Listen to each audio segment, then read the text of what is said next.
Hey everyone, you're listening to and watching Superhero Speak, and I'm your host Dave.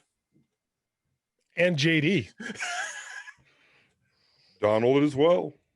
Yes, our good friend John is not with us tonight. He is under the weather, so we have our good friend D Square filling in for him, and we're grateful for that. Thank you, Don. No problem. So Don, we haven't seen you for a few weeks. Yeah. Since our 2020 wrap up, how are things going with you? How was your New Year's? Anything new? Yeah, no, everything's going great. With my own podcast, we've been on a hiatus because we went like on a 2-week hiatus, and then the Browns got in the playoffs. I know this isn't a sports show, but nonetheless, so it's like, okay, well, that's only happens one in a millennium. So not only did they get in the playoffs, they won. And whooped the Steelers. Yeah, whooped them. Yes. That was the surprising part. I know. I literally at the beginning of the game, like it was kickoff. I'm like, okay, let me go downstairs and do something real quick. And then my wife's like, "What are you doing? That touchdown already?" And I'm like, "Touchdown? Wait a minute. The Steelers were ball. Why are you celebrating?" And then yeah, it's because the very first play of the game, they were in front of the end zone. Ben Roethlisberger had a snap go over his head. They didn't fall on it. We did. So we started off the game. Anyway, rest is history. Good stuff. So I pushed the podcast back another week because who knows, yeah, at the time I'm thinking we may never see this ever again. Turns out we'll get to see one next week. But yeah, so there you go. Fun stuff. But yeah, had a great holiday, having a great New Year so far. So Santa bring you everything you wanted? Oh, always. How about you, JD? Oh, uneventful week for the most part. Just did some work, wrote some articles, watched some wrestling, wrote some books. Same old. Yeah. Got like 5 new books done. No, I'm getting cracking. I'm about 10,000 words into the new book, so it's going good. Waiting for my editor to get me notes back on the one I just finished. So hopefully I got another Kickstarter going, and I was hoping for February. March is looking more realistic though. Oh, cool. So I oh yeah, John's here. Dave, how was your weekend? Yeah, John's not here. Well, I mean, I'll start with the good. How's that? I'm back in the gym today. First time since before the holidays, so I know I'm going to feel it tomorrow. So I'm getting back to my routine. Salads for lunch. So and I weighed myself today, first time also since before the holidays, and I was shocked. I did put weight on, but only a few pounds. So it's like, good. Oh, good. Yeah. So I'm not starting back at zero. No, it's good because you got your metabolism going in the right direction. So it already knows how to process more and more efficiently. So right. You can take some time off without like really, setting yourself back. Yeah. And then, I'm going to ask our audience to indulge me for a second. I'm going to get into the bad. So as everyone who listens to this show knows that my wife passed away at the beginning of last year, and I've talked on the show a couple times about going on dating sites, but then not really meeting anyone and blah, blah, and going back and forth. And, I've talked to women, but there was no connection. So I didn't, it's like, why bother meeting them? It wouldn't be worth my time. And then I met somebody in November. I've told the guys off air. I don't think I really talked about her on air. And, we started dating and things were going really well. In fact, I spent New Year's with her at her friend's house. And then out of the blue, I got the, I think things are going too fast text. I need some time, blah, blah. There was a little bit of back and forth. And then, so it's, as of right now, I just told her, I'll give you the space you need. I respect your feelings. And so I don't know if I don't know if it's over or if, she'll come back, but it's hard because everyone who knows me knows that I wear my heart on my sleeve, but like I've been real guarded since my wife passed about, you know, letting myself feel things. So it was just like, it was so weird that like I fell for this woman like that. You know, there was an instant connection, and it's been tough. And part of the whole reason I brought this up, not only just to get it off my chest, because confession's good for the soul kind of thing. Getting it off your chest Mm-hmm. helps. Mm-hmm. Um, Also, I've been getting back into my music lately, last year, and after about 3 weeks, I started writing a song for her. And so after she sent that initial text, I kind of like quickly recorded it because I had it written, I had the chords and everything, and it was just me and a guitar, and I recorded it and I sent it to her, and she was like, "Oh, that's nice." Like she didn't really seem like she wanted to react. She didn't want to react to it, and I could tell, and and I think it was more she was holding back. So one of the things I want to do, and this is why I'm asking our audience to indulge me for once, because we kind of entertain you every week. At the end of this episode, I'm Kind of. gonna tack on the song. I kind of want to put it out there, for the world. Just something to make me, peace of mind for me. So stick around at the end of the episode. You'll hear not so great song recorded by me, because I'm not a great singer either. But I want to get kind of hopefully getting feedback from our audience. So I dig you exposing your heart like this to the world. It's surprising, and like I don't think I could quite the way you're doing right now. So much respect. yeah, I need to. Sometimes I think I need to be more open. So I'm trying something new. Uh, so yeah, that's where I am, and you know, that's Well, my heart goes out to you because I'm on my second marriage, so I went through a divorce in my late 30s, and to just have to go through that process, because obviously I didn't want to end the divorce, so it was right. not a death of a partner, but nonetheless, it was my life, boom, destroyed. And people are crazy, so dating is horrifying. Oh yes, Um, especially especially over the age of 30. Well, I mean, in your 40s, it's just like, I, and I'm sure we have people out there that are watching this that can relate. I know John can relate. Too bad he's not here.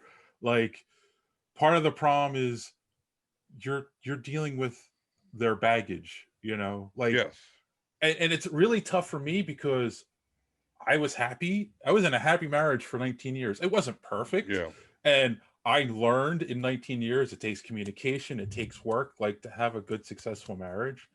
And when you're dealing with somebody who has had a bad relationship in the past and then has mm-hmm, now developed a pattern of, um and I see trouble, I'm gonna, like, pack up and run right, because I'm scared of getting hurt. So it's easier but for me to just run instead of getting hurt in the long run.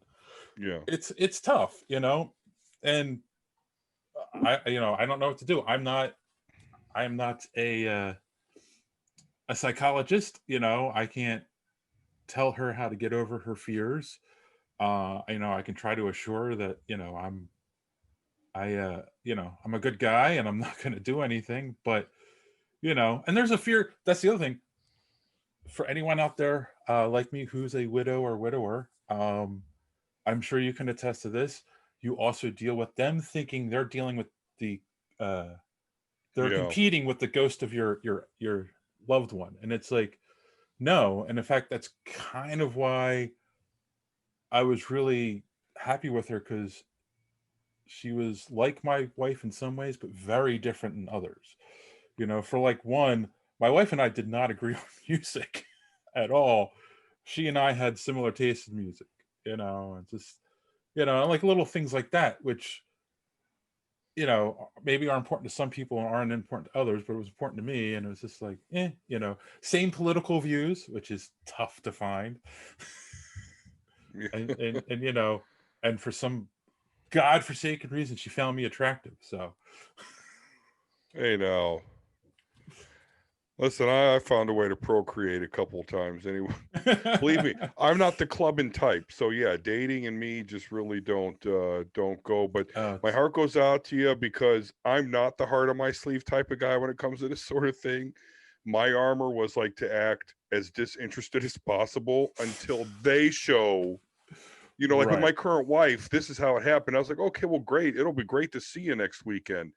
And she was like, oh, next weekend. Well, how about tomorrow? And I'm like, oh, this, she digs me. You know, I waited for something like that before, and it's hard to be patient there, especially just you coming out of that shell. well, you know? yeah, I mean, and also too, when you get to our ages, it's like, you know, I mean, my kids are older, but she has kids that are younger and both have full-time jobs. So that's another thing. Finding time to get together was also a little tough, but you know, and that's going to be with anyone at this point. So I know, JD, you've been married forever, so I married my high school sweetheart. I can only say I saw my dad go through it, and you know, he's never been the same. So for a guy that likes to talk, this conversation leaves me at very little words. Well, be thankful. That's all I can say. You know, just appreciate what you have and be thankful for it. So, all right. Well, should we take our first commercial break? I think it's a good time. All right. Yes. After we hit you with the feels, we hit you with some deals. All right. I like that. That's good. We'll be right back. To catch a serial killer, Jack Shane will need all his wits and one silver bullet.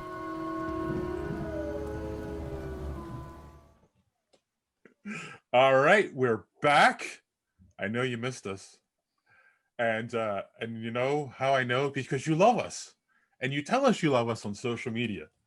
So let's do a little social media madness. Except for the times people direct message and saying that I'm an asshole, but I mean, you know, the most part.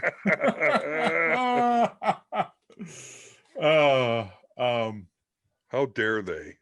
Oh, wait! Before we get into the Twitter, I do poke the bear a little bit. So yeah. Before we get to Twitter, YouTube, we had an interesting comment. We had a YouTube comment. I missed this. What was said? It was from Don. Oh, I don't care anymore.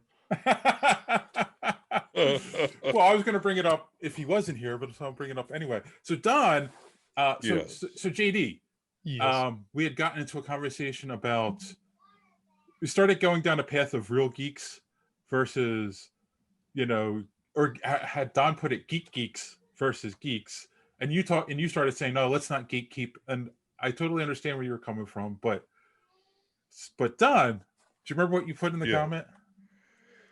Yeah, just basically, you know, there's the geeks who, you know, basically were bullied, you know, in middle school, high school for liking this sort of thing. So that's the geeks versus now it's easy to be a geek. I mean, you go to the movies, you watch the show. So that is a distinction to me. And I don't mean to be a gatekeeper. I'm just trying to put it out there. There's literally people that got their asses kicked for liking this stuff back in the day. And now you don't have to worry about that. So you're welcome. But no, that's really it. But I don't think that's fair. It's not fair. Okay. I know when I'm being unreasonable, and that's kind of one of them. Because we do want people to come into the genre and grow it. And back in the day, you know, because of those circumstances, if you liked comics, whether it was DC, Image, whatever, we were going to gel because we all liked comics. We all liked D&D, and now everything's so fragmented. That's kind of, but anyway, but that was my comment is, you know, I agree with John that there's geeks and there's geeks, and the geeks are the ones that went through some hard times just because they like this stuff.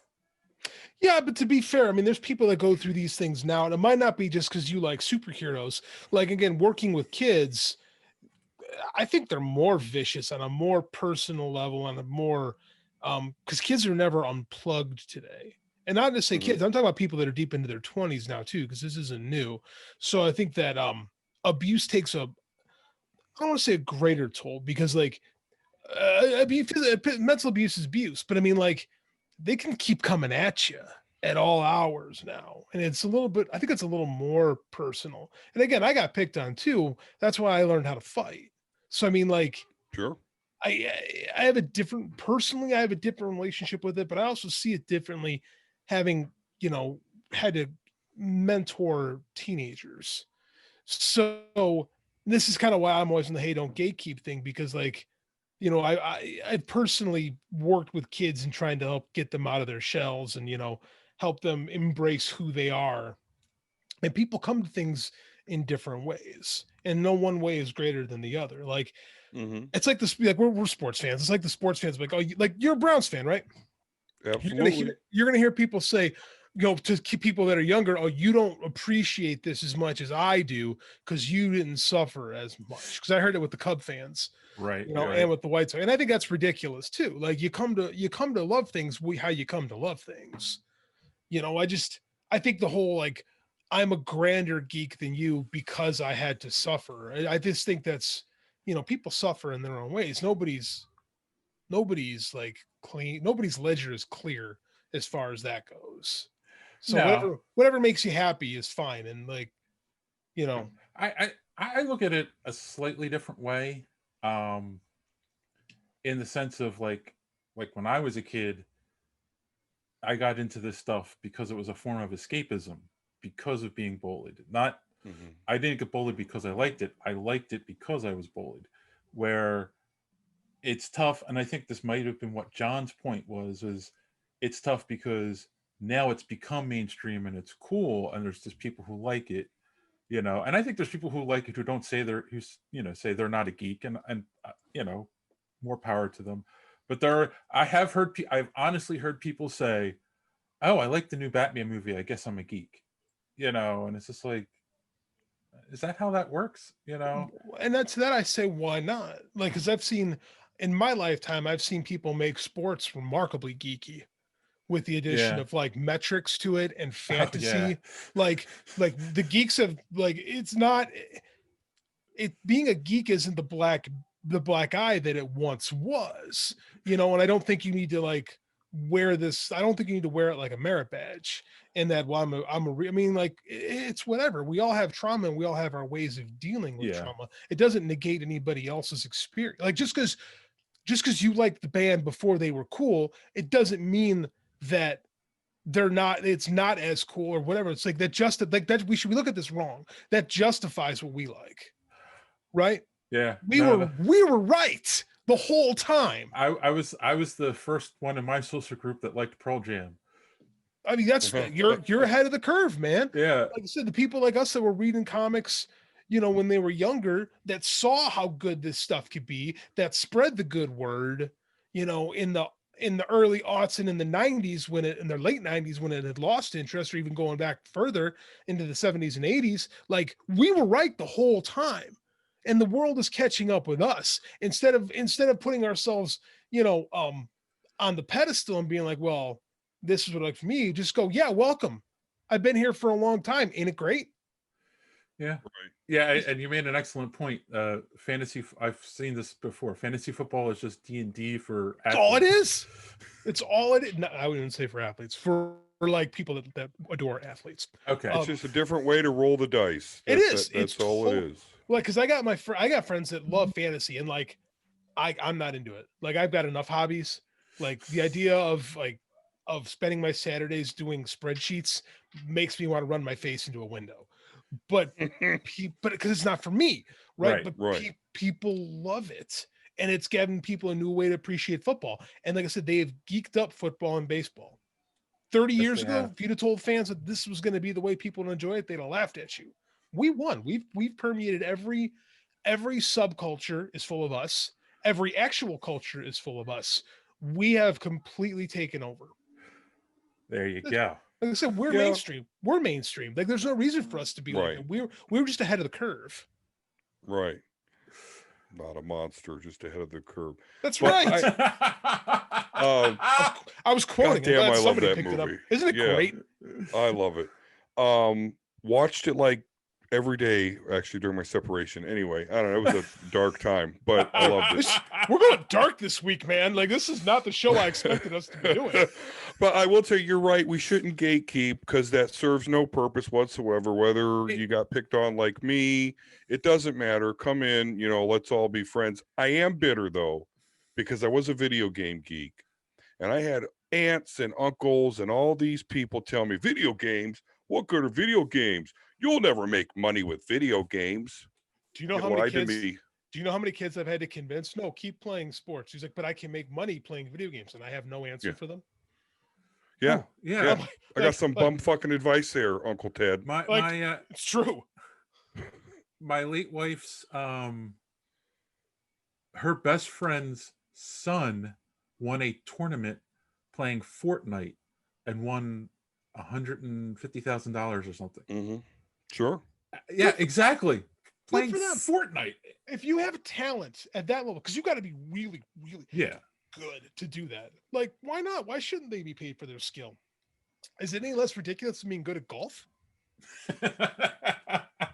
Is anyone really good at golf? Yeah, Tiger Woods is really good at golf. Oh, that's true. Even to this day, like actually, his son is going to be good at golf. That's true. Like his first name came to mind. Like there's this. Like if anyone can find a way to make money off the talent that they've been given, why not? Yep. It takes hard. I mean, it takes a lot of reps and a lot of work to be good at playing video games. Like, and we shouldn't diminish it because nobody makes money unless somebody's earning money. You know what I'm saying? Mm-hmm. Like, there's if someone's earning $100,000 from winning a video game tournament, what did the hosts gross from hosting it? You know what I'm saying? Exactly. Like, there's money. If there's money, let's make money. Like, I'm all that mind. Like, let's let everybody find some level of success. I'm sorry. I'm laughing at the cat with going through the green screen. That happens. Yeah, no, I agree. And again, and the final point on this is because we were bullied and ostracized, we know how it feels to be excluded. So that's why we shouldn't gatekeep. Correct. We need to be the most open door and be like, come on in. Yep. It's cool. I was telling my little boy today, he's like, because he's asked me something. I forget the question. So I answered with that. I'm kind of a nerd. And he goes like, yeah, Dad, I'm kind of a nerd too. And I said, that's right, buddy. Don't let anyone tell you being a nerd isn't cool. Nerds have more fun. Yes, they do. So, all right, let's move on. We had talked about, of course, Michael Keaton is going to be the DCEU's Batman going forward. And Random Randy Savage from the Colt 45 podcast said, I love Keaton, but Affleck is Batman. He did a fantastic job in the dumpster fire of BVS, and the hatchet job he got in Justice League just made me feel sorry for him. A lot of people did like Affleck. I seem to be in maybe the minority, but like, I did not like Affleck. I appreciated the work he put in and the amount of steroids he took to look like that. But and by the way, he was on the juice. But I appreciate it. Like, he went out of his way to look like Jim Lee's Batman, specifically. Yeah, I mean, my brother, who's a Batman fanboy, his favorite is Ben Affleck. Crazy to me to hear that, but I think to each their own. Yeah. And then of course Timothy Jones chimed in with, here we go. Keaton is too old.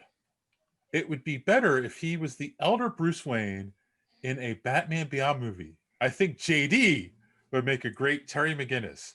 I've wrestled with this idea. You've reached a new low this week, Tim. Yes.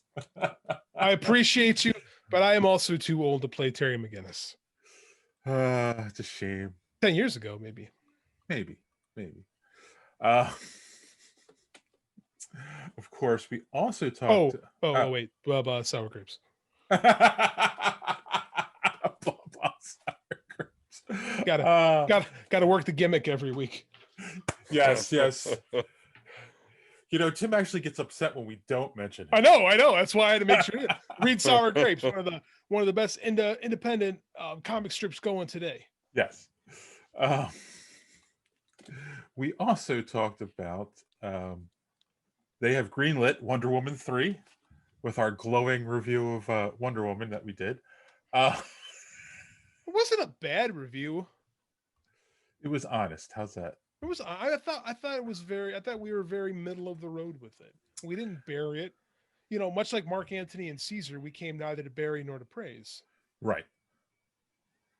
So Manuel Carmona from Project New Wave said, "That's great. Girls need to see that they too can be superheroes, can be powerful and smart, and be the hero of the story. Also, Wonder Woman is much needed in light of darkness of the DC cinematic universe." I can argue that. Yeah. I also wonder if he has actually seen 1984 yet. Gonna go with no. Part of me is like, yes, you're correct that we had that in 2017 with the original Wonder Woman, which we all can agree was a great movie. I think, you know, I also kind of try to make the argument that we also have Black Widow. Do we have Black Widow? Hey, we've had a Black Widow movie coming out. We've had I feel like we've had this conversation for a year until I see like this it came movie. out already. We have we also have WandaVision, you know, Scarlet Witch. Looking forward to that. And Captain Marvel now. And who else? We had a Supergirl movie in the 80s. Just saying. Princess Leia, Ridley from Aliens, like they exist. Those characters are there. Ridley was the guy who made the movie. You're right. Ridley Scott and then Ripley. He's also from Metroid. Megapodtastic said, "Can't wait to see it. I hope there's a scene where Diana is puzzling around in her apartment and we hear a broken glass sound effect and Diana says, 'So that's where that coffee mug went.'" It did not happen. No, that'll be in 3.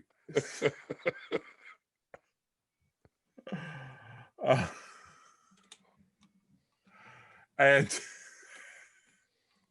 speaking of Wonder Woman, of course, Kathleen Kennedy, the director, is now. It's also been confirmed that she is going to be directing a Star Wars movie. And you know what? Not Kathy Kennedy. Patty Jenkins is going to be directing. Patty Jenkins. Yes, I'm sorry. I started this wrong. We discussed Kathleen Kennedy and her role in Star Wars. There we go. And you and John had a very heated discussion on this. Every time it comes up, man, like John and I are like, we kind of are on the same page with a lot of things, but the second Star Wars comes up, it's like daggers come out, man. So our good friend Marcellus Reagans from the So Wizard podcast said, listening to John and JD getting into about Kathleen Kennedy's role at Lucasfilm, and then of course it's the Michael Jackson eating popcorn gif. One of the classic gifs. You responded with, we get very spirited when discussing Star Wars. Yeah, we do. And then he said, oh, hey, I also love Dr. Sleep. It was my favorite movie of 2019 that didn't have the word Skywalker in it. He actually likes Rise of Skywalker. So, yeah, it's too bad John's not here this week. To defend himself and his bad takes. To defend himself, yes. He's not going to listen. He's not going to listen to the show. I can say that. It was an interesting discussion, though. Did you? Of course, you listened to it, Don. Yeah. Do you have an opinion on those kinds of stories? I mean, I only picked the one comment from Marcellus. We actually got a few comments about how I think Megapodtastic had said, like, you got to stop listening to videos what was it, the one with the guy who wears the weird helmet and he always has like these fake Star Wars stories that comes out. I can't remember the guy's name, but he was like Mike Zero.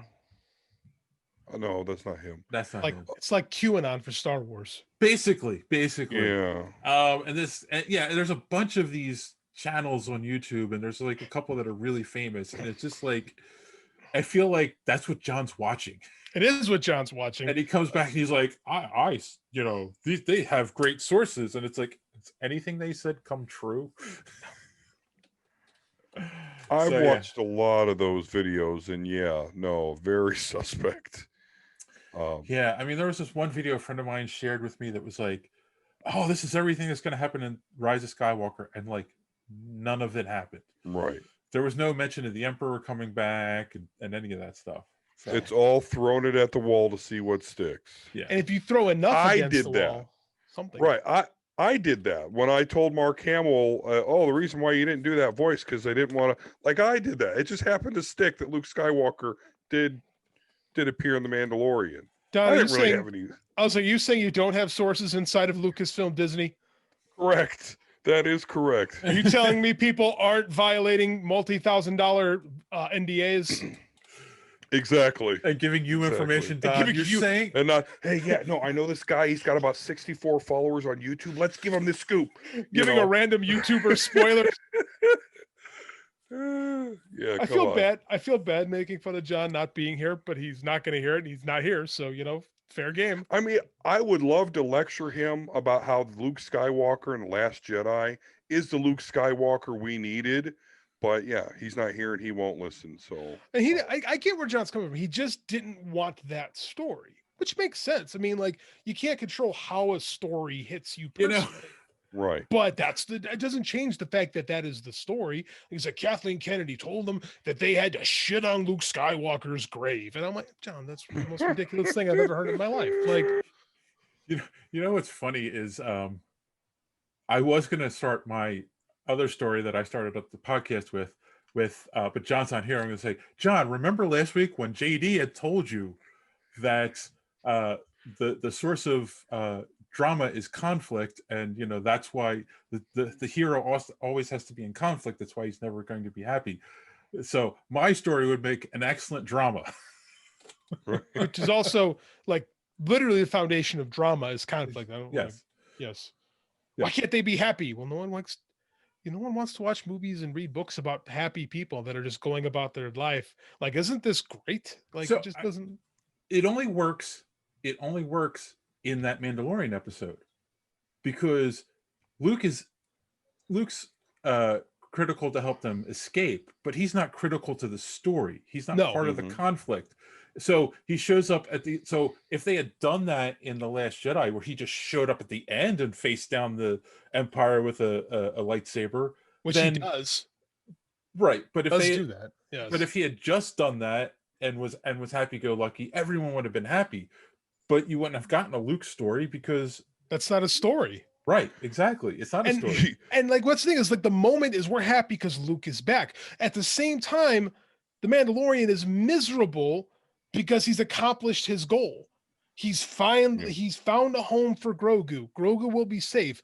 And like any parent seeing their child off, he's absolutely miserable about it. Yeah. That is drama. That's good drama. That's why it works. Yeah, I mean, if the all-powerful Jedi Grandmaster Luke Skywalker exists in the world of The Force Awakens, what happens? He takes his X-Wing to the Starkiller base, annihilates everything, movie over. 15 minutes. That's a trailer. Right. So, right. Yeah. It's one of those fan films that people spend way too much money on to not make any money in return, which is a phenomenon that we should need to discuss sometime. Yeah. Maybe we should make a fan film. No, we should not make a fan film. Time, money, and effort. Get time, money, and effort back. But that's my opinion. Yeah.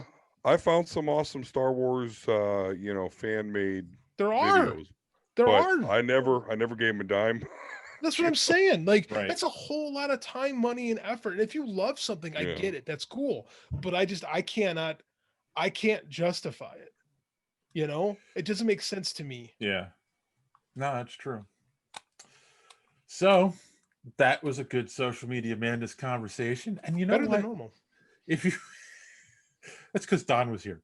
Uh, I mean, if you I want to be am. part of social media madness, well, our good friend D Square will tell you how you can follow us on social media and be a part of this. Enjoying the show? Want to be part of social media madness? Make sure you're following superheroespeak.com, where you can find all of the social media links for the show at the top of the page. While you're there, check out previous episodes of the podcast as well as other great content. And check the site often because we are posting great comic book reviews as well as other comic book and movie content every day. Make sure you are following us on Twitter at SuperheroSpeak. And while you're there, check out the rest of the Geek World All-Stars Podcast Network. Simply follow them at *_geek. The Geek World All-Star Podcast Network include great programs such as the Pup Prism Power Podcast, Colt 45, So Wizard, Fans on Patrol, the Gorilla Brain Podcast, and of course, Superhero Speak. Search for GW All-Stars. You will not be disappointed. Now it's back to Dave and the boys on Superhero Speak. Thank you for that, Don. How many people do you think just absolute hate me for that and just are tired of looking at my stupid face? Not me. I appreciate No, we it. love it. We appreciate it. You know, you're a I professional. know there's just got to be someone out there. That's all. They don't matter. Maybe John. Oh wait, John probably doesn't watch the videos, or My dogs are gonna rip down my green screen. then the illusion will be ruined. Yeah. All right. Well, on that note, boys and girls, we're gonna take our next commercial break, and we'll be right back. Settle down, Odin. Jeez. That's a great name for a dog. Oh, real quick before we come back, that was another thing. The show that Joy was perfect for me. Her sons' names were Logan and Jason, Jacen, named after really? from Jason, Star Wars. Jason Skywalker Solo. or Jason Solo. Yes. Wow. Nice. So anyway, Dave, man, just people freak out for no reason. Just I don't know. I'm sorry that you went through that. Just I don't know. They get skittish, man. all right. All right, we're back, and now we've got some news to talk about. Starting off, we normally talk about the CW shows on here, and there was going to be a Green Arrow spinoff, which was going to be Green Arrow and the Canaries, but the CW decided to pass on this, and I'm kind of wondering, was it like really bad, or they just decided they didn't have enough space in their lineup? I don't know. What do you guys think? Would you have watched it? I guess is the first question. Short answer, no. Longer answer was it doesn't say if an actual pilot was filmed or Right. if they just went into pitch state. So my thought is they just said, nah, Green Arrow without Green Arrow doesn't work. It's possible. Which I think is probably I think they're probably correct on that, because that rarely works when they try to spin off a long running show with missing the central character. Like there's a long history in TV of that not working. Well, they with the put exception the of Frasier. pilot. Yeah. Yes. They put the pilot in Arrow though, right? Like Yeah, they the were actually backdoor pilot. Yeah. Yes. Yeah. So you would think they would know how popular that was shortly after that. I don't know. I don't watch CW. I got burned a little bit by Smallville. I know a lot of people enjoy that stuff. And it just wasn't what I was looking for in a super. It just annoyed me that I didn't get to see Superman until like the 10th season. If it wasn't for like Brainiac and the Justice Society, like that stuff was cool. But anyway, so I don't watch CW. But even if I did, I don't know if the Canaries excite a fan base. I don't know. I can't judge that properly. I have to say too, like judging within my circles, there was no online buzz about this idea at all that I saw. I think part of the problem too is that it would basically been oh shoot, what's her name? The Laurel, whoever, I forget the actress plays Laurel. Right. She's not very good. And I think asking her to carry a show is too grand a task. You know, I just don't think she has the chops to be the lead. Yeah. You know, and I think I think the studio, the network, I should say, probably realized that. And plus, I mean, like, does the CW need to be the DC TV show network? No, it's going to be HBO Max now. That's true. That is true. And also, I think you look at it, they've got the Superman and Lois show coming. They're trying to make Batwoman work with a new lead. So that's a dangerous. That's a tall ask, man. When you replace the lead character on a show, there's not a long, extensive history of that working either. Right. Yeah. So, and then of course the Flash continuing and Legends of Tomorrow. Am I forgetting anything? Black Lightning. Yes. Black Lightning. So I mean, like they have a full slate of DC shows. Tons. They don't need a show that isn't even really like based on any kind of popular comic book property. Stargirl. Oh yeah. Which did not get the wife seal of approval. She was not a fan of that show. Wow, I'm shocked. She watched the whole thing and I said, "What did you think?" And she said, "It's not a lot of fun." Ooh. And I said, "Oh, okay." That's what she did with HBO Max. I'm going through there watching obscure movies for the 80s and writing articles about them. Mm-hmm. She actually watched some superhero stuff. Yeah, well, and the thing with Stargirl though, it's a show on the CW, but it's not a very CW show. So. I think that's the problem. I think she was expecting a CW-esque show where they weren't. To be fair, they weren't going for that. So I can't say they were. They missed the mark. Like they did that intentionally, but right. Because it was originally on the DC app, so right. Speaking of which, we haven't talked about this. I think I'm going to go all in on this new DC app when it launches at the end of the month.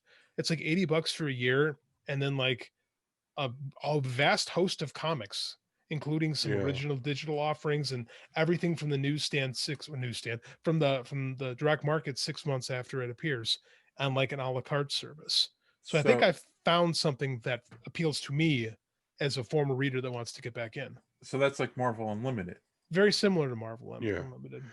I totally think you should. You really should, because you're not the type of guy that wants to go into the comic shop. I guess that's my hang up. And I'm almost getting there. Because Hickman's kind of annoying me. Anyway, so you're cool with not going to the comic shop. You're cool with not getting the issue right on the same day, because that's the only other con to these apps, is that they hold back the issues for 6 months. Although I think Marvel's going to push that to a month or something like that here pretty soon. But yeah, so I think you totally should, because like we were talking about, the $75 a month, when you compare that to going to the store, that's nothing. And there's a lot of good stuff on that. And that's what I'm thinking too. It's like $75 a year, not a month. But I would easily spend that. Probably not maybe on a month. My wife said I'd easily do it. She handles the finances. She might not be wrong. And I thought about it, like $4. I mean, that adds up very quickly. So I think I'm gonna do it. When I had gotten back into collecting, when did Civil War come out? 2007? 2006. So that's when I got back into collecting, and yeah, like I was spending a good $50 a month on books, because I was going every week and picking up the titles I wanted, and and then of course you go into the store and it's like, oh, this cover looks interesting. Oh, I don't have this graphic novel. Oh, so it's that's how they get. I mean, I get it. I understand how their business model has to work. It makes perfect sense to me. But like at the same time, like for where I am in my consuming profile, let's say, it just doesn't work for me. Like I hate spending $4 on a book and going, oh man, I don't like that. Yeah. you know, because it's like you finish a book in like 15, 20 minutes, and it's like I don't like the feeling of that, because that's what I'm selling my novels for. And at least it'd take you a few days to read it. That reminds me. Sorry. Go ahead. I was going to mention in Social Media Madness, I forgot. I listened to a podcast today that was because I'm behind in my shows. So it was a Wonder Woman review that came out a couple weeks ago. I'm listening to it today. And the one host described it almost perfectly. They said it's like that filler issue of a comic that comes out right before a big event starts. Like they need an issue to fill a week or two, so they just write something, and that was Wonder Woman 1984. Like, yeah, here's a story. It's not that great, but you know, the next thing's going to be even better. So this will tide you over. I don't. Yeah. That's pretty good. I mean, I haven't seen the whole movie yet, but when I was watching it, I was like, I was really thinking, like, man, I kind of expected an escalation. She was fighting, Steppenwolf and stuff like that in the last one, and then this kind of did seem like a filler to me. That's actually pretty. And they definitely echoed. I think it was you who said it, JD. The one thing that hurt this movie was the two villains, like especially Cheetah felt tacked on. She doesn't have much of a story, and she just shows up a couple times as a plot point, but she doesn't really have a story. So, like, it probably would have worked a lot better if it was just Max Lord Or just Cheetah. Like it should have gone one or the other. Yeah, it should have gone one way or the other with it. Like I said, I hate to beat the dead horse in this, but like they didn't utilize the 1980s motif at all. This could have been that Wonder Woman 1994, Wonder Woman 2004. Actually, that was something, because I said that too. I agreed with you. Like the story could have worked in any time period. The only thing, and they pointed this out, and they make go, the part of it that only works in the 80s is the whole television thing. Like, because nowadays you would just he would go on social media and become a influencer. But again, he could have done that in 1974, and it would have been easier. Or 1960 or 1964. Yeah, that's true. It would have made more sense in the 60s. Yeah, no, I agree. Was home watching TV. You couldn't do this story today because you have a whole Justice League that would have been like, in theory, that would have been all into this.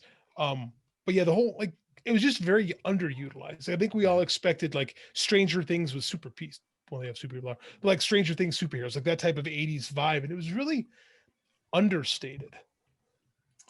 Yeah. Speaking of Justice League, do we have to keep talking about Justice League? We have to go back. God, this movie will never die. So we have two stories. The first one, if you remember, a little while ago, we talked about, there was an article that came out where Zack Snyder did an interview, and he talked about his ideas for the Justice League sequels. He has now come out and ruled out that said, no, that's not a possibility, that he's done with the franchise at this point. He's getting to tell his story his way. It's his bookend, and he's done. So it's over. No more, after the Snyder Cut, no more talk of Zack Snyder sequels. So that should make you happy. So what you're telling me is that nothing has changed since 2017. No. Okay. Well, wait. Something has changed. So apparently, it's the face of Warner Media has changed greatly. You're right. Oh yeah. And apparently, so the theatrical run was what, 2.5 hours? Or was it 3 hours? Yeah. It was 2.5 hours of my life I'll never get back. Yes. Right. And we've heard that the Snyder Cut is going to be 4 hours. It's going to be broken into 4 1-hour episodes, right? That's what I've heard. But apparently, he's only adding 2 scenes to the movie. So he's adding 2 45-minute, half-hour scenes, and only one of them features the Joker. Why?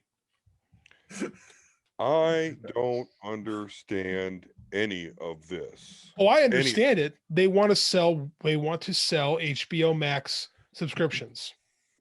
That's what it is. And there's enough demand, they think, to get people to buy HBO Max subscriptions. And See, and that's where I think they're wrong. But go ahead, Dave. Oh, I Sorry. agree with you, by the way. But and somewhere there's a warehouse full of Jared Leto Joker action figures they're trying to get rid of.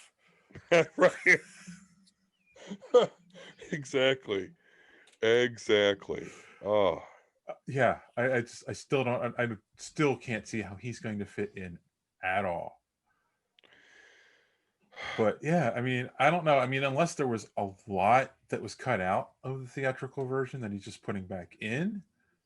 but if that's true, which I'm sure it is, I don't get it. I didn't get it in the first place, but I really don't understand talking about this costing $80 to $100 million, but then he's saying they only shot 2 new scenes. But I don't know enough about stuff, so I mean, that's a question I have. how much we saw the new Steppenwolf, the extra pointy Steppenwolf. Right, Yeah. extra pointy, shiny, still That big costs- gray monster. Yes, that cost a lot of money. And this is part that I wonder too, is because of the SAG contracts. If this is a different movie, they got to get paid again. Right. So I've heard that. Yeah. the money. So when you think about it like that, the money does get eaten up pretty quick. Yes. That being said, it's a whole lot of money spending for something I don't think it's gonna make a hill of No. beans. And not for nothing, I'm sure, like, if he's actually adding scenes, they might be filming new pickup scenes too, like, adding something to an existing scene to make the new scene make more sense, Which I'd appreciate. but Those things make sense.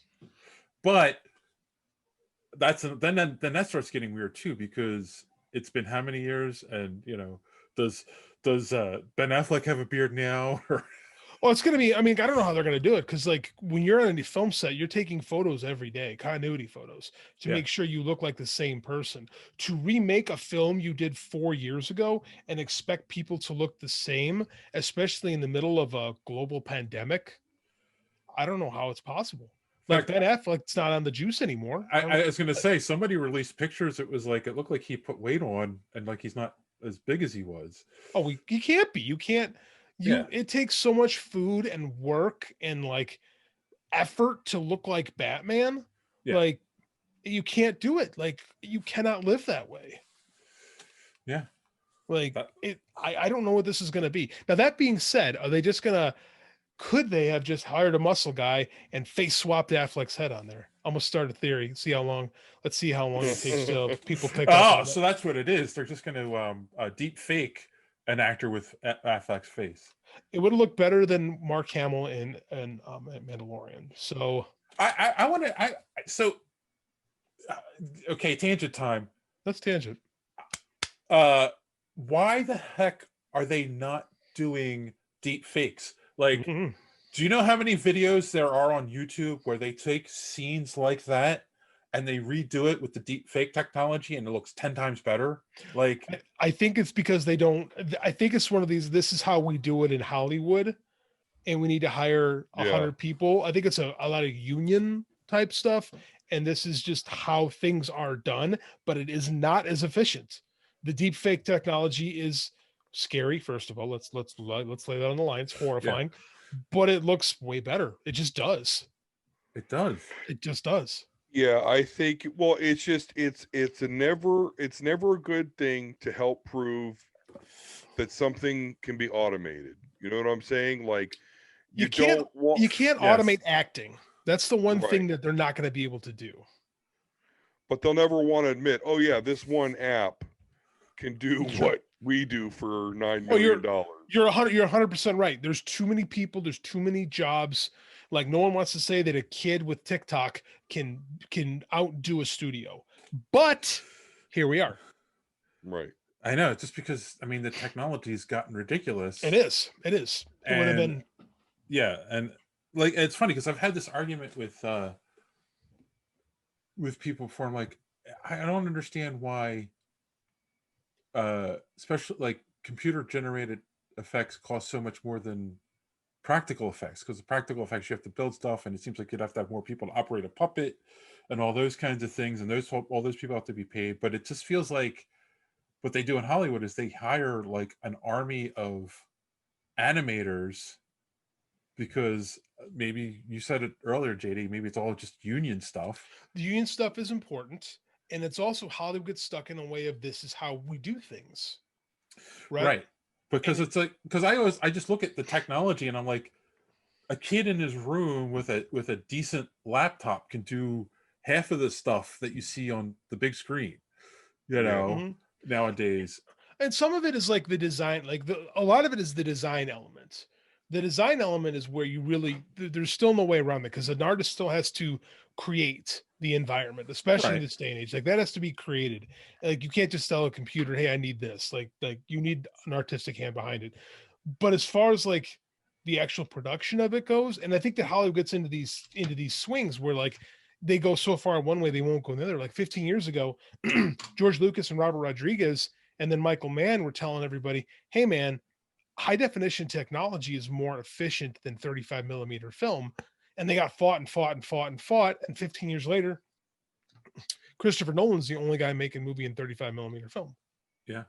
Right. Because it's cheaper. But the problem is when stuff is initially cheaper, then they find ways to bulk up the price. Yep. Right.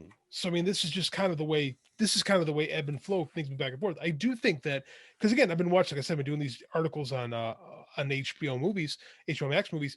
Some of these practical effects films from the 80s have held up really well, special effects wise. Gremlins looks really good. Yeah. With puppets, like it still works. Dreamscape did not. That did not age well. Even Star Wars from 77. Like, That's funny. The stuff that was done in 77 looks so much better than the computer animated stuff that was done in 97. Yep. Because computer generated effects outdate themselves faster than practical effects do. Right. Yeah. I mean, and it's getting better, but that argument has been made so many times where like there's just something about computer, like look at I hate to say it, the Eric Bana Hulk movie, where it was like, that's 2003. That's a long time ago. Exactly. But like they had to, like, a lot of people don't notice that he's dirty in most of the movie, the Hulk. Like it looks like there's dirt on his skin, because for them to animate him as green back then, it wouldn't have looked realistic. It would uncanny valley is probably the best way to put it. It would have looked fake on the screen. Mm-hmm.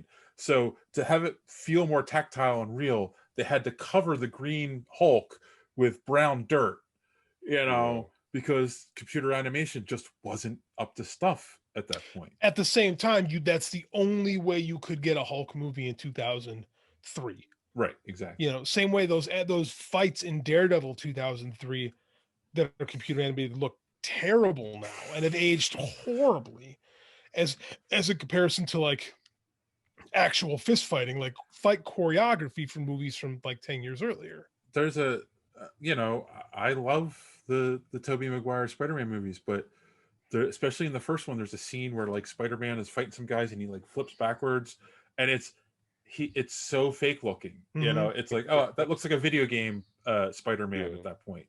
But it's but again, in 2002, that's how you had to do something like that. Otherwise, you had to do Rubble in the Bronx and get Jackie Chan out there doing his type of thing. But again, you watch that in 2021 eyes, and it looks like a dude fighting. Like I said, there's just some things that age better, and like we've come really far with good computer animation. Like we were talking about the last week with Wonder Woman. Like we look at what Marvel has done with their computer animation, and it's like the top of the line, amazing, looks real.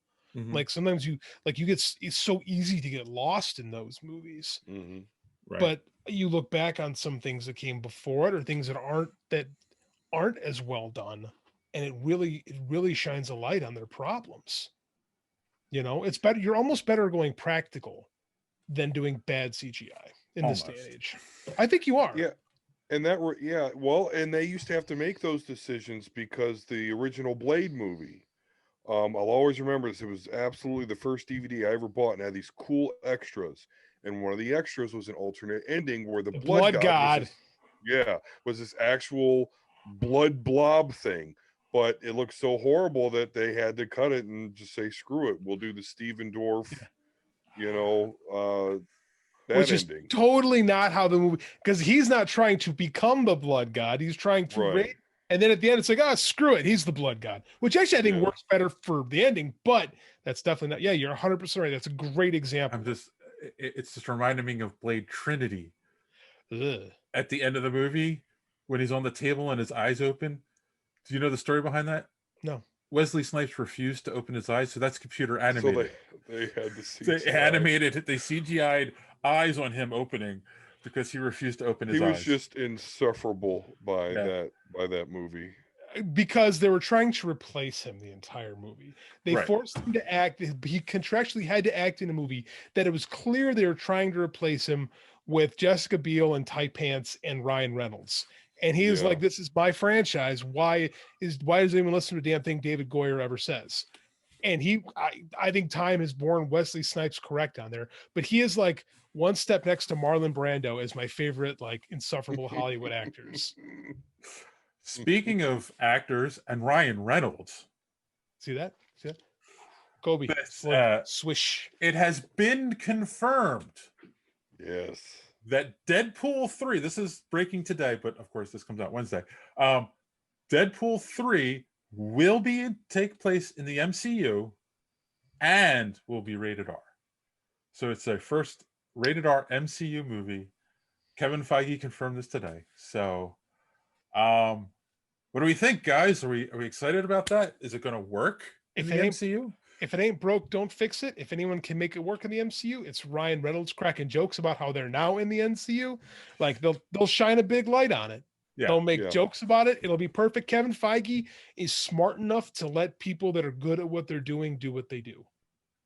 Yeah, I mean, and I've said that from the beginning. Like, if any character from the Fox movies that you could just bring over without even like blinking an eye, it's Deadpool, Ryan Reynolds, because he breaks the fourth wall. He knows he's in a movie, but in the comics, he knows he's in a comic. The whole thing. So it's like Bugs Bunny. Yeah. No, while Ryan Reynolds is alive, no one else could possibly play Deadpool. And even after he passes, I don't know, even after then. So, yeah, the fact that they're smart enough to say, okay, we're going to keep this guy and no one else from the Fox X-Men franchise, this is just revolutionary in a couple different ways. Again, that way, the fact that they're actually going to take a Fox property, bring it over, and meld it, and not just make the movies, but say, no, this is MCU. Like, that's pretty crazy. But you're right. They can do it. They're going to do it well. And it's the right character to do it with. But just then the rated R, the Disney Marvel rated R thing, that's something that you would never expect. I always heard rumors that it was going to be some sort of subsidiary or something like that. But to see that they're stamping Disney, stamping MCU on that is a little bit surprising, but very welcome. I'm really excited. Was hoping to hear more about the actual plot and characters, but we'll have to just wait till those meaty morsels come.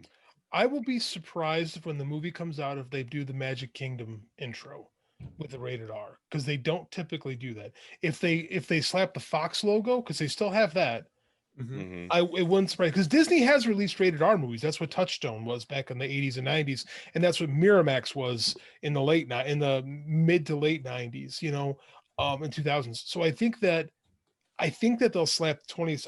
Because that's not what they do. I do think you'll see the Marvel, but I think you'll see the 20th Century Fox logo because Disney owns it. I could be wrong on this, but I think that's what you're going to see. I wouldn't be surprised. We'll see, but I wouldn't be surprised. Now I have a question, Don, because you're more of an X-Men comic book reader. I know Deadpool's not officially an X-Men, but he fits in that genre of the books. I haven't read a Deadpool comic in years, but I know some of the books I've read, they do a thing where like he has multiple voices in his head. They'll have two or three different style um what do you call that with the bubbles, the thought Yeah. bubbles, or that, but they don't call them thought bubbles when it's just like, you know, text, like, and like one is saying one thing, one saying another thing, and like they'll argue, and the voices will argue with each other in the books. um do they still do that in the books I today, I or I have not seen that on the Deadpool books that I've read, but I'm gonna confession here, which is this is how crazy this is all. I actually am not a big fan of Deadpool. But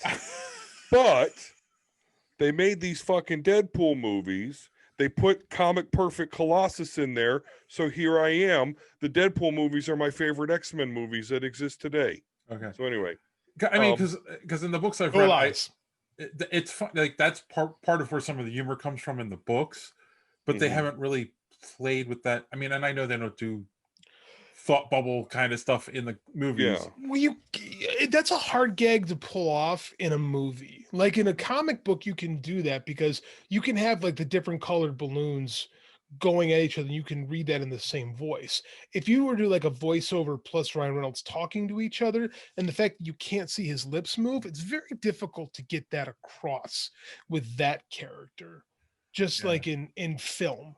You know, that's a joke that I think works. That's one of those things you do with comics, I think, is near impossible to do in a movie, you know. Well, yeah, I mean, Near. it works in Lord of the Rings and Spider-Man. What the it's different. Talking with the mirror gag Yeah, yeah, in but Spider-Man, Oh, and they could and do that. Smeagol talking to himself in Lord of the They can Rings. do that for a gag, but they Yes. can't do a movie like it. Right, exactly. And because, like I said, because it's too hard to, especially if it's because it's in his head usually. Like it's difficult to pull that off. Like you could color like your thought balloon, your word balloons and your thought bubbles, and you know your captions different to get the point across. But it's tough to pull that off in a film. Yeah. But it'll be a fun movie. I'm looking forward to it. As long as they get the right guy to write and direct. you know Yes. what's funny? Deadpool has never been an official X-Men. Never. Right. But he has been an Avenger. It was in a storyline called Axis, where it was Red Onslaught. Basically, the Red Skull took Xavier's brain I remember that. and became, and so he inverted everybody's personality. And so, they needed Deadpool's help, and they admitted him into the Avengers. And so he's never been an X-Men, but he's been an Avenger. If you invert Deadpool's personality, does he become sane? Yes. I remember that storyline, wasn't he? He was Yeah. sane and he was like a good leader, and it was like completely the opposite of what you wanted from Deadpool. Right. Yeah, and like Carnage was like this ultra, he was like, I mean, he was a redneck, but he was like a redneck good guy for America. It was a crazy storyline. Yeah, Rick Remender back when he was writing stuff in Marvel. That was just around the time I thought I bailed out. That was good. I liked that storyline. And you had said that as long as they, I mean, I'm looking forward to, and JD, you said as long as they have a good writer and director. That's the key. Yes. Do you think that Michael Waldron is a good writer? He's writing the Loki series. Nice He did segue. Rick and Morty. He works on Rick and Morty. He is going to be Kevin Feige's writer for his, not Kevin Feige. Kevin Feige. Wow, I was waiting for it to load. Writer for his Star Wars movie with Disney. The one that he's producing, not directing. Yes, producing. I like Rick and Morty. I don't like. I'm trying to figure out, like, I have to see Loki to kind of sit there. Here's the question. Could you take a silly Star Wars movie, like almost like hybrid Rick and Morty with Spaceballs? Could that be stomached? I don't know, because apparently the Solo originally was going to be a comedy, had more of a comedic tone to it, and they axed that halfway through and had to start filming again with a new director.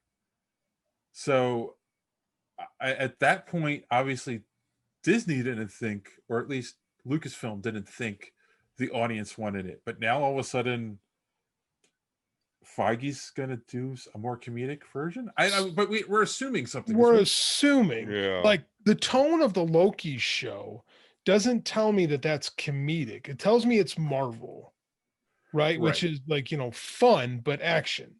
A good writer can bounce a little bit. Like, let's say we're talking about Deadpool. Joe Kelly is the one who really established the Deadpool character that we know. Like, the Rob Liefeld Deadpool is not the Deadpool that's in the films and stuff like that. The one we have is the one Joe Kelly established when he took over the Deadpool book. Yes. Joe Kelly went on to do Ben 10. He's part of Man of Action. Like, there's nothing about a kid's show Ben 10 that you would associate with that run on Deadpool. True. But Joe Kelly's a talented writer and knows when to bounce back and forth the stuff. And like, he's funny, but he knows how to speak to which audience. I'm going to assume that they're going to lean more into the stuff we've seen from Loki that's a little more on the fun side than just the Rick and Morty zaniness. Does a Marvel style Star Wars movie work? I don't know. I think that's the question we're going to ask with this. I think they're trying it and they're going to see what works, because I think we've established that we can try to bounce out Star Wars a little bit and try stuff that is a little bit different. Mm-hmm.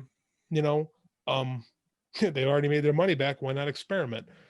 Like, is it going to work? I don't know. Is that what is it not? I don't know either. Like, let's see what they can do with it. Right. And what do you think? You're a big Star Wars fan. I think it could be great. I would love to see, it doesn't have to be necessarily funny, but something a little bit lighter. Horatio Sands' part in The Mandalorian. I don't know. I crack up every time that guy talks. That's the guy, the first bounty. And then we see him later in the series. So I would love to see a series that leans on that. You almost maybe get a Cheers type scenario in a cantina, something like that. I would dig it. But don't do the solo thing. Don't take a little known fact real character and put him in that scenario. That was the problem, is they hired the wrong guys to do that movie, and they casted a guy who was not Han Solo. If that was a movie that was like, if that was a Dash Rendar movie or something like that, I think that might have worked a little bit better. Mm-hmm. There was nothing about Alden Ehrenreich that came off anything like Harrison Ford. No, that's true. So I think Don's right. I think if you different character, people might be willing to experiment. And that's why The Mandalorian works. Yeah. Because until the end of season 2, there's no real attachment to the main continuity in Star Wars. Season 1 is basically a lone wolf and cub in space. Yeah. So, and it's funny, and I'll say that too. Like, Jon Favreau gave us Mandalorian, and that is different than Iron Man. It doesn't have the same feel as Iron Man. Right. Where everyone's like, different than the Lion King, different than Elf. Oh yeah, very different than Elf. I mean, that's what I'm saying. It's like good, talented people know the boundaries in which they can play and don't try to force everything. I think the problem with Lord and Miller is they tried to force a Lord and Miller movie onto Star Wars that, probably shouldn't. And that whole thing, there's a movie or a book behind that thing, the clusterfuck that was that movie, that I'd like to read and know more about someday. Like, someday someone's going to come out with that whole story, and I'm very curious. Yes. Oh, eventually someone will come out with the whole story of the making of Solo. Justice League. Yes, that too. I want to read a book on that. Like, there's this book called Night Shift from the 80s. Yes, about the late night shows. When Carson was leaving the Tonight Show, and he rewrote it when Conan O'Brien was leaving the Tonight Show. Great books. I would like to see that done for those two movies. Like, there's some deep dive stuff there that I just want to gobble up. Yeah. I mean, it's funny too, because they made a movie out of that, didn't they? They did. HBO made it. Yes, yeah, and I didn't read the book, I saw the movie, and it was just the way they portrayed Letterman, and like, because he wanted that gig and they Mhm. wouldn't give it to him. So yeah. The book's really good. The Conan O'Brien one is also really good. You know, like I said, I would like, I forget, I can't think of his name off the top of my head. I would like that guy to write about what happened on Justice League and then what happened on Solo. Those are what I need in that order. Yeah. Get cracking. All right. I agree. So on that note, boys and girls, we'll take our last commercial break and we'll be right back. All right. So we're going to wrap up this week. We had done our 2020 wrap up, and we came back last week, which was our first week in January, but we discussed Wonder Woman 84. And I was kind of curious. I mean, John's not here, so we'll get it for him next week. I'm kind of curious if you guys had any New Year's resolutions and what you're looking forward to in 2021, if anything. So how about you, Don? You know, I'm not a big resolution guy, only because I know my lack of willpower, so I don't like to set myself up for failure. But with that said, I am very close to getting my bachelor's degree. I have this class that I'm currently in and one more to go. Currently have a 4.0, so I want to maintain that, get that done. And then after that, I actually kind of sort of have a book idea and a bunch of notes in my phone here that I think I may start putting together to see what's doing, or I may get bored and stop, and then that'll answer the question, is Don a real writer? And I'm fine with hey, whatever way it shakes out. So that's that's about it. And just, be as good as a person as I can be. Yes. Okay. Congrats, man. I like that is all really good stuff. And if you need help with figuring out your first book and how to do it, let me know. I'd love to help you out. Okay, I may make you regret that. Thank you. Nope, I love helping people. I'm fiending for coaching because I haven't done it in almost a year. 20, How about you, JD? 2020 was a weird year for me. It was not what I expected. It's all because of the pandemic. My video business died this year, and I don't know if it ever will come back. And part of me is okay with it never coming back because I've been looking for an exit for such a long time. And this is like become, well, put up or shut up. Yeah. And I'm not one for resolutions, not because I'm lazy, but because like I hate boxing myself into a corner and saying, well, if this doesn't happen, then I'm a failure. Because I'll do stuff like that. I still have that jock mindset a little bit.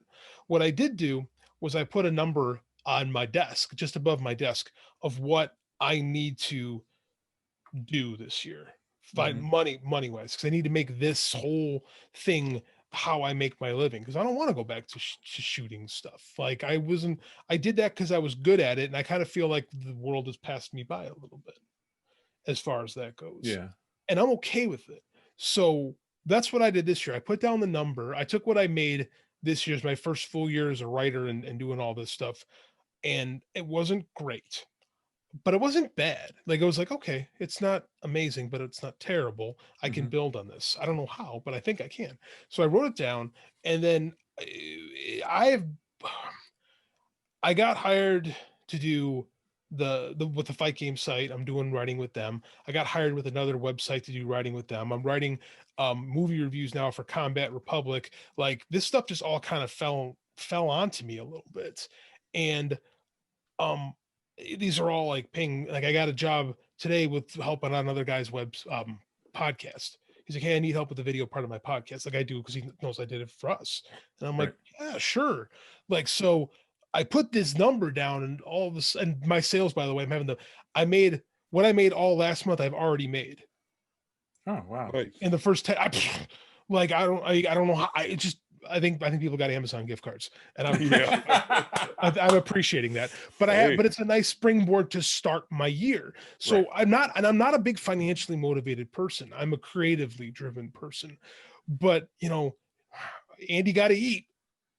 And I gotta figure this out. So that's been not so much a resolution, but me figuring out, okay, how can I take these things that I'm enjoying doing, and I don't need to be rich. I just need to make a respectable living doing.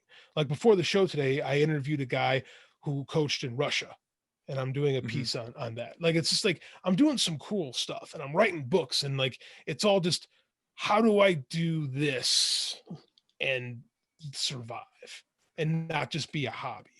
So that's 2021 is for me is really about, okay, how do I get into the next act of my life? And I miss coaching a lot, but if it went away tomorrow, I'm okay with it because I've achieved everything I've wanted to achieve. In the Right. last 3 years, I had every goal I ever had. I had a really good group. I did. I was spoiled. But the cost of that has made me kind of go, okay, what now? So now this is kind of where I'm at. Like I told you last week, I want to try to write 8 books. Right. I want to try to do a bunch of other things. Like had an idea about pitching my first nonfiction book over the weekend.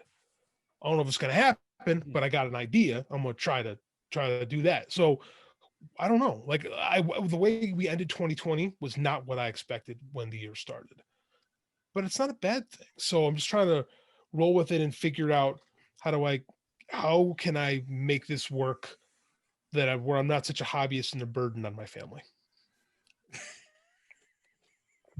That makes Yeah. sense. Yes, it does. It's also it's an awesome perspective, because when you start getting up there in years like we are, I'm getting um, there. I'm trailing you, but I mean, like, it's getting there. it's you. And I remember when I turned 40, and it was like I've accomplished all these things in my life that I wanted to do when I was young. So like now what? Mm-hmm. I mean, here I am 6 years later, and things have been turned upside down. But yeah, I mean, it's that's a good inspirational thing. Like people should take from this is like, if you accomplish goals, then just figure out what your next thing is. Don't just sit there and be like, I'm done. I'm just going to grow old now. Yeah, that's the word. I see that like with my dad is like, he's in his 60s, he's in his late 60s now, but I mean, like he acts like he's 80, Yeah. and I see guys his age that, just keep going. And it's like, wow, you seem so much younger, and it's because they challenge themselves. It's like, okay, what can I do now? And that seems much more interesting to me to be that way. So I love experimentation. I love trying things, and I'm definitely not afraid to fail. Yeah. I mean, it's interesting because speaking of experimentation and trying things like Oh, I've now gotten into there was a gun. I've now gotten into doing guitars. So like this is the first one that I worked on. This used to be all gray, by the way, and I Oh, okay. replaced the pickups and painted it and everything. Put a new neck on it, and I really enjoyed that. So I'm actually building a second one now. Like, Uh-oh. as it Now falls building, over. now building a third. So yeah, like even when you get to my age, don't be afraid to start and try new things. It keeps you young, it keeps your mind going, and it's fun. I grew my hair long this year. Yeah. Like, look how long this stuff is. Go until June. Let's write some song parodies, Dave. Come on, let's. Oh yeah. My kid loves Weird Al. Yeah. Well, that's good. He hears American Pie and he immediately goes, "Soon I'm gonna be a Jedi." Like he just. Yeah. It's awesome.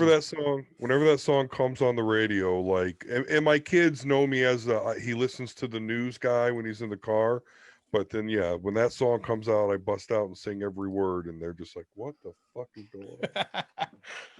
Oh my goodness. Sorry.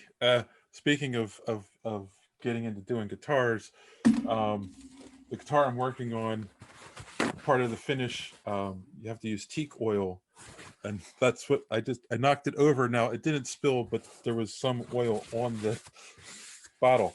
Yes, if you're going to get into woodworking kind of stuff, people, finishes and oils are messy to work with. That's all I'm going to say. Should probably do that in the garage, my man. Yes. Yeah. Well. Oh no. This part was the oil. It was just once I'm done the guitar, I'll show everyone and I'll explain what it was. But it's just clean. It was just you treat the wood with the oil at one point, and just like it wasn't a big messy thing, but a little bit got on the bottle when I was working with it.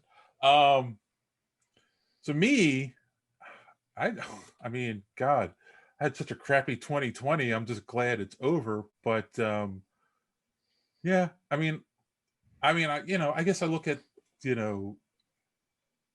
what I went through, and I look at and I definitely, and it's funny because I was talking to the guys in the Geek World All-Stars group the other day, and it's like I'm definitely a much stronger person than I was from 2019 to now.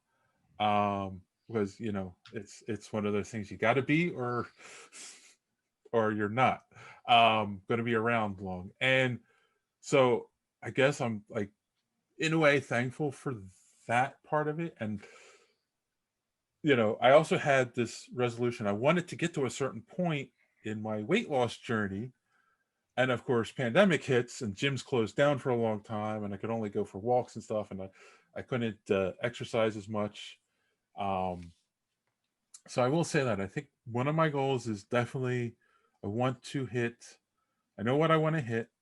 Eventually I want to look like Chris Hemsworth. So so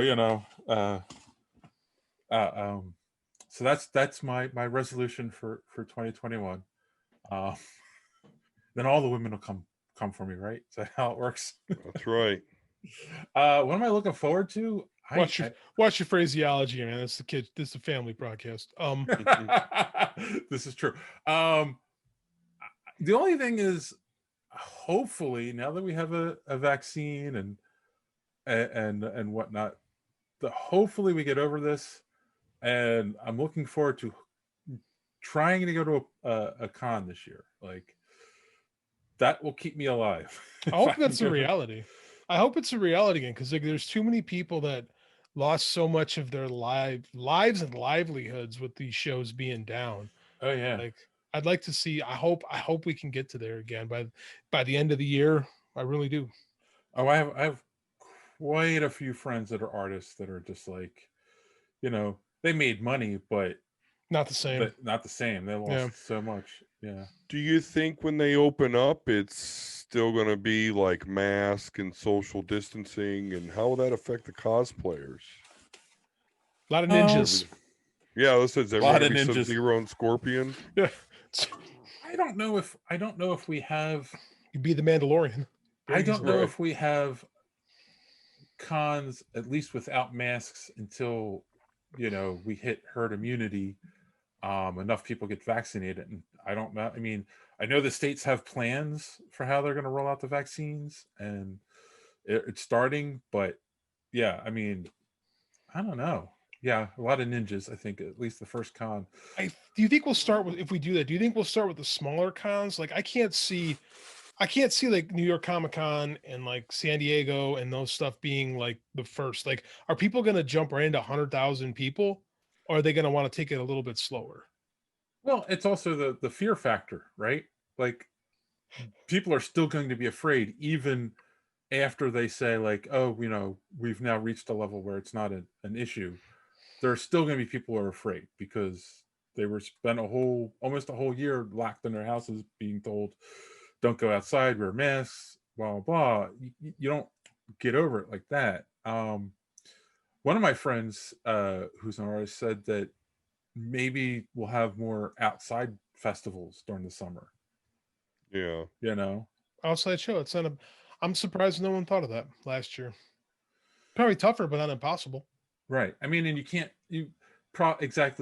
do a New York Comic Con or San Diego size thing like that outside. But I bet they try in Florida. Who They try a lot of things in Florida. Yes. I don't know if I would use who them do you as think a will break? good example. Who do you think will break the ice with that sort of thing? You know what I'm Florida. saying? Like, who's gonna? They have Like- cons. That's what I'm saying. They still have cons. They had a couple cons in Florida this year. Oh Boy. wow, okay. Florida, man. I do think I do Just wonder. everyone just type in "man from Florida" Yeah, in your Florida search man. engine. Yes. I mean, the jokes write themselves. I do wonder if someone will try, and I haven't for like some type of an outdoor festival as opposed to an indoor con. I imagine people might be a little more comfortable with that. It's what the hippies do. People don't seem to mind gathering in large groups outside, as we've seen all Exactly. all Exactly. year, everywhere. Exactly. Um, maybe we should start an outside festival. I ain't going. Even if you get the vaccine. Oh, if I get the vaccine, I'm gonna be a lot more comfortable as a person. I just want to get back. I want to coach again, and that means I got to wear if that means I got to wear a vaccine, if that means I got to get a vaccine and wear a mask, I'll do it. I don't care. Like it just, I kind of want to feel not normal, but I want to get a sense of normalcy back. Like I was telling some of the kids, I was telling what life was like at airports before 9/11. I said, you used to be able to just go to the airport and like hang out. You could you could wait for your friend to get off the plane. You meet him in the terminal. And they were like where the plane, like where you get out of the plane. I'm like, yeah, people used to hang out there. And they were like, well, what did you do about all the security? I'm like, that wasn't there. Right. And they were like, well, how did people, how did people not sneak things on the planes? I said, they didn't. That's the problem. That's why things changed. Like, I wonder what will be the lasting marks of this whole thing on like what we like and what we participate in. Like how is our lives going to change in the next year to 5, you know? Like here's an interesting thing, you know, that like no one thought about before the pandemic, but maybe I know I can see pushback both ways on this, but like maybe just checking people's temperatures before they go into a convention. Because even if you don't have COVID, it's probably a good idea not to let anyone with fever. Do you know how many people get sick because sick people go to conventions? And crud. We talk about it all the time. Yeah. And they can do that easily. They did it at a place called Cedar Point, close to where I live. Getting into the park, you just walk, and they have these sensors that could just do it. So it could be. I mean, I don't know how cost effective it is, but it can be done. You guys know I cover Japanese wrestling. Like they're doing shows in buildings. But everyone, and again, it's like they don't require COVID tests, but everyone's got to wear a mask. Again, it's Japan; they're cool with it, and everyone's got to get their temperature taken when you walk in the building. I mean, these things could be done easily. Amazon, I think it was like the workers have to get their temperature taken before they come into work because they have to be there to load trucks and all that stuff. Because that was a big hotspot last spring. Was all these like warehouses, yeah, right, and then. Like I go to my doctor's office, they have just a gun and they shoot my head and it's like, okay, you don't have a fever, so go in. And I mean, anyone who's been to New York Comic Con, I haven't been to San Diego, but New York Comic Con, everyone gets a badge. You got to scan your badge when you go in, so it's not beep boop beep boop. Exactly, it's super easy. One of the high schools that I do video work for. I thought it was a metal detector because I filmed their fall play. Really uncomfortable experience. Don't want to do it again.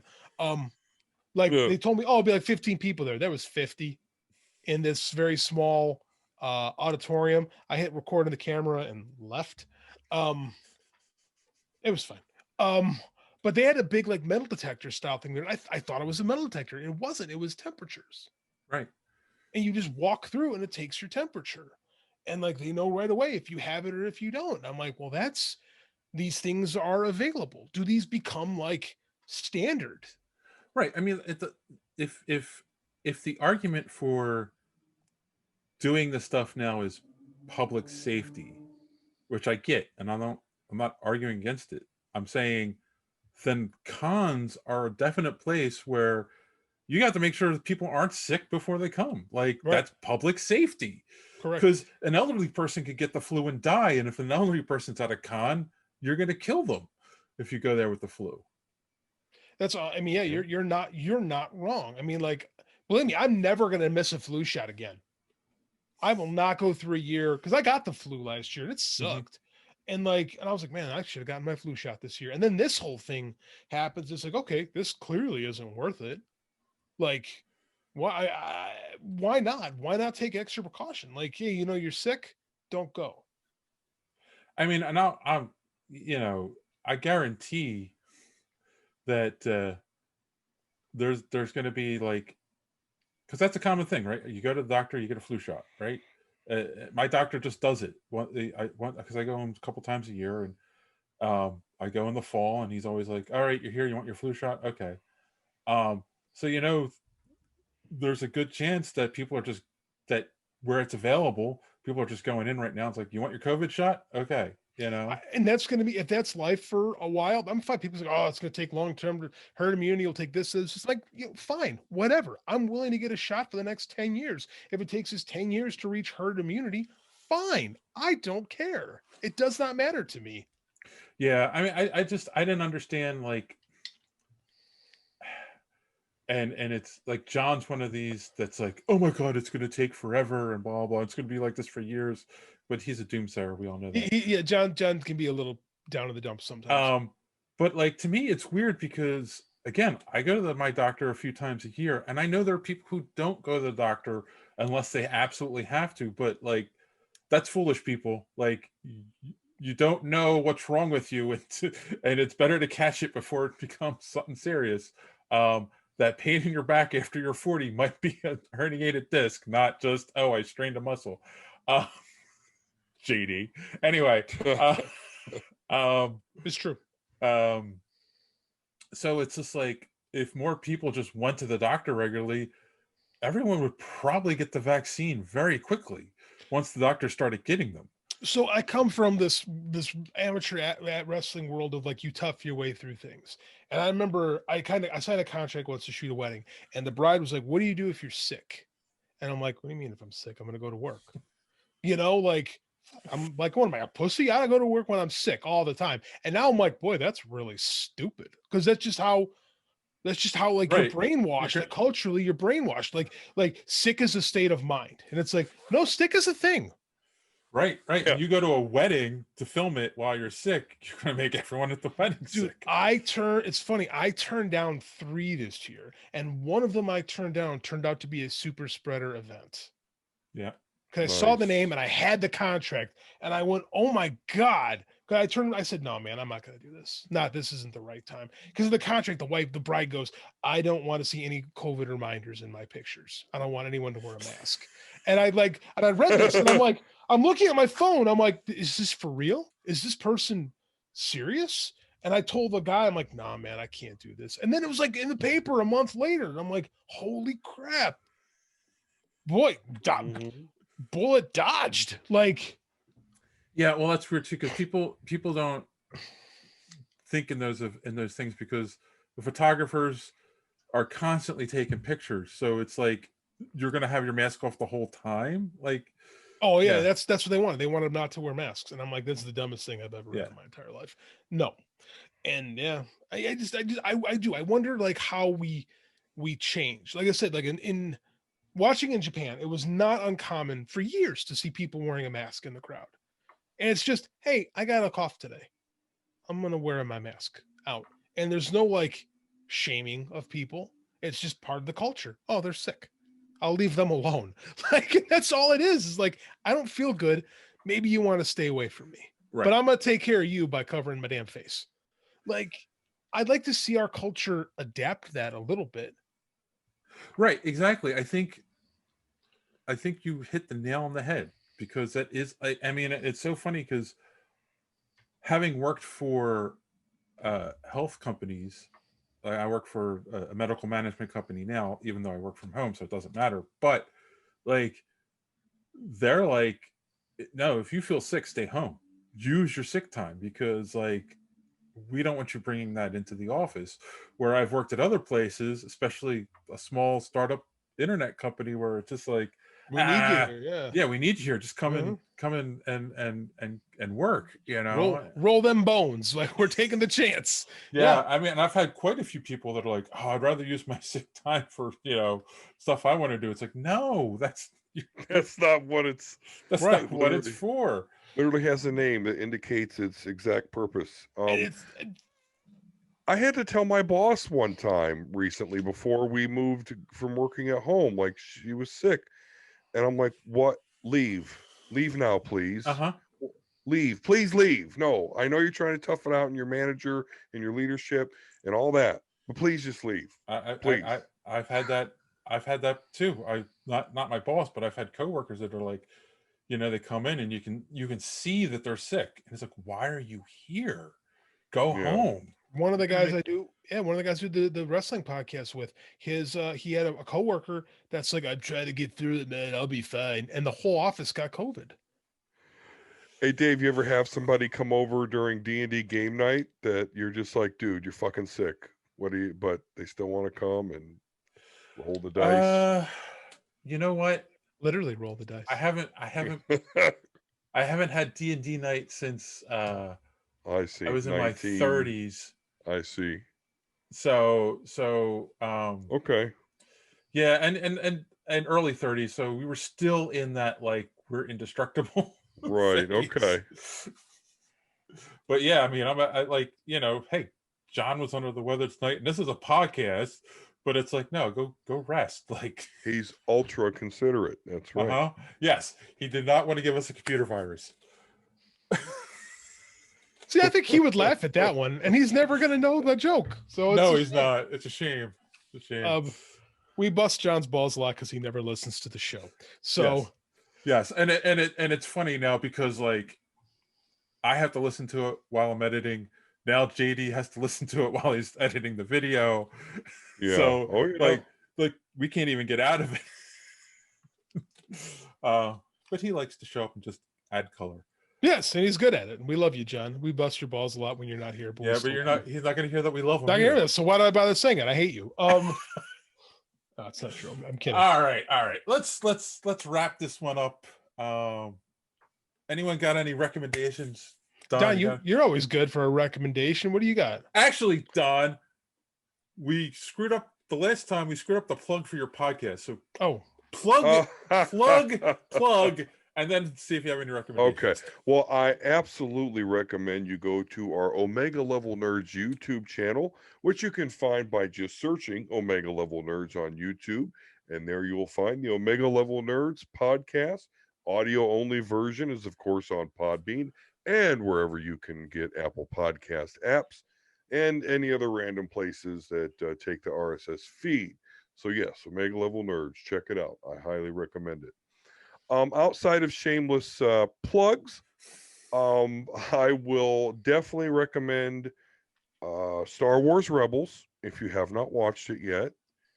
I don't know how I slept on this one. It is really good.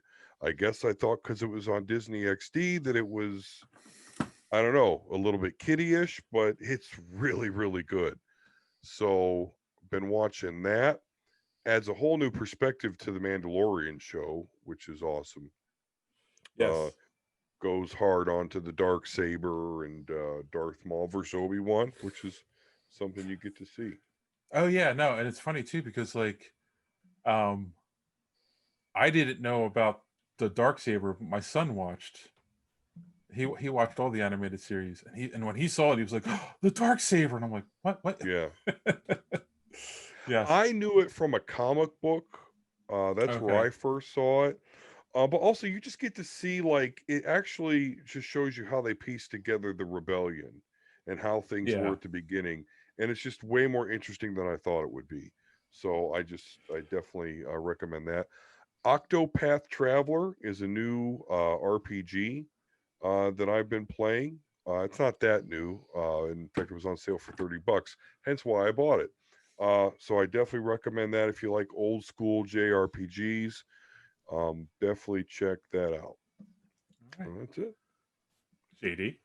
So I've been doing I call them deep dive reviews of like HBO Max. I'm justifying the time and money I'm spending on it, and I'm going because they have like I said last week, they have a great catalog of just movies on there, and I'm kind of going through there watching stuff that I haven't seen in years and doing reviews for Combat Republic. And last week I did Dreamscape, and boy did that suck. And then this week I watched Inner Space. 19 1987, Dennis Quaid, Martin Short, a very young Meg Ryan. And my Lord, has that movie aged phenomenally. Really? It's still hilarious. We talk about practical special effects. Practical special effects look really, really good in this movie. Like the plot is way more ridiculous than I remember it being, but the actors are having such a good time and the characters are so believable and like they're so grounded in reality, the characters themselves and their motivations and what they're doing, that the lunacy is fun. And you don't even ask questions like, why would they need to transform the rabbit's face? Why does he have this technology with him on this pod? It doesn't matter. Like, it's just a fun 33-year-old movie that's aged really well. So I'm going to write a review for that this week where I'm going to glow over it. The performances are good. It's like I said, Inner Space 1987. Check it out on HBO Max. The kid is watching The New Adventures of Winnie the Pooh, the show from the 80s, and my God, Pooh is just amazing. I just love that he's into Winnie the Pooh right now. That's speaking of stuff that's aged well. I'm very happy with that. The Books of Jericho, my action horror series, available on Amazon, Kobo, Barnes and Noble, retailers across the internet. Pick them up. His kid needs to eat, so he has to make poo. So he can make poo. Oh, he loves that joke too. We've already picked up on that joke. Poo. But yeah. See, you're lucky. You got that experience where you got your son and you showed him something you used to like and he dug it. Whereas my son, I'm like, hey, here's these G1 Transformers. You know, you like the movie Transformers? Well, this is what Dad, and he totally shit all over it. See, I started young because my kid loves G1 Transformers. He loves Godzilla. Like anything that I have shown him, he just leaps onto right away. I have a daddy's little buddy. Yeah, you're lucky. Yeah, because mine just takes every opportunity to be like, that sucks. I remember, like, I want to say 5 years ago, we decided to watch Goonies, my wife and I, and we were like all excited. We're like, let's get the kids in here, all watch it as a family. After like 5 minutes, my son was like, I'm done. Like, how old was he? Wow. He's 18 now. So I think he was like 13, 14 at the time. Yeah, too young, too old. They're already cynical. Yes. And that is, I'm sorry, it's a beloved classic, but it is hard to watch now. I haven't seen it in years. That might be. See, and The Sandlot, which was a movie I loved, but I'm like, he shits all over anything, so forget it. And then out of nowhere, he's watching it, and it's like one of his favorite movies. It's like the only classic movie. The one I was like, oh fuck it, he's not gonna like it. And then he's like, oh, Sandlot's cool. How old is your son? Right now he's 12. He's 12. Yeah. They're cynical. Yeah. That's when they get their 12, 13. They're the worst. Middle school kids, man. Yeah. I get it. I shot bar mitzvahs for 5 years. I like you, spoiled white little shit. Well, I keep it real with them. I will recommend that you go to our website, superheroespeak.com, where you can check out the podcast every week, reviews by our good friend D Square, and if you haven't already, subscribe to us here on YouTube. Leave a comment below, helps out the algorithm. We've actually gained like 10 subscribers since we started doing this, so thank you for everyone who has subscribed so far, and I don't really. I was trying to think. I don't really have a recommendation this week, other than, especially if you're over the age 40, make sure you go to the doctor a couple times a year. Get your flu shot when you can, and if you're over 40 and you're dating, leave your emotional baggage at home. All right. On that note, boys and girls, as always, thanks for listening. Don't keep your caught the door. Have a good week. Never